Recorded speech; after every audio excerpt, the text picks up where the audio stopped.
So this has really been a topic that's been studied over the years, and many researchers have used several models to study this, including animal models, cell lines, and really have discovered that there is marked apoptosis of cardiac cells and also some diastolic dysfunction.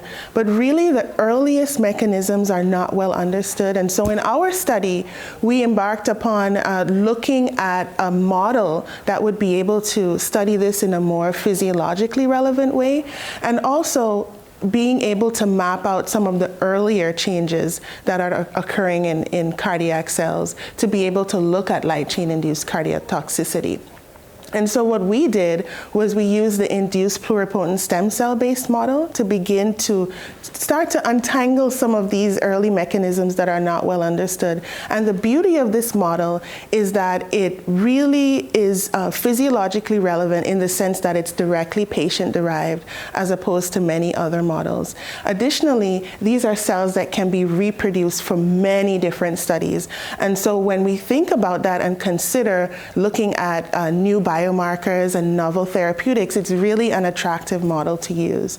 We did start off preliminarily using AC16 human ventricular cardiomyocytes to study this particular phenomenon.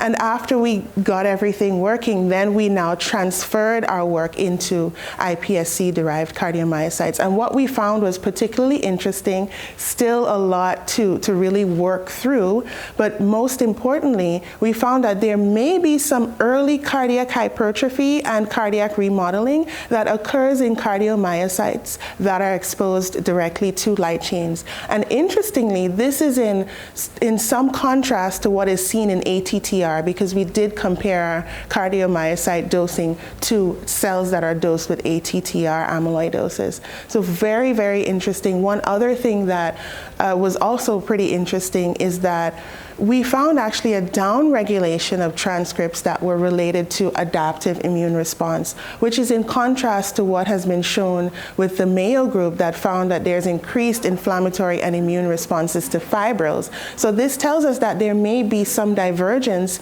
in the pathophysiology of light chain-induced cardiotoxicity versus fibril-induced cardiotoxicity, the two major mechanisms of cardiac damage in amyloidosis. Characterizing light chain sequences is one way of predicting risk of cardiotoxicity or of developing amyloidosis. But what our group is proposing is really using the iPSC-based model to do that. And in the way we do that is we would have a set of light chains that are characterized and sequenced, but also a set of patient-derived organ cells, or in this case cardiomyocytes, that can be tested in an in vitro system. And in this way, considering that we'd have both the patient-derived light chains and patient-derived cardiomyocytes, we'll then begin to be able to test novel therapeutics in a precision medicine format. So this is also one way that we can use.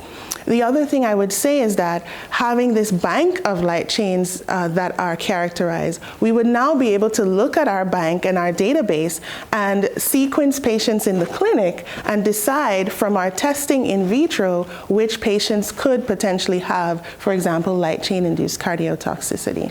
And so that is the way we are proposing to predict risk of cardiotoxicity.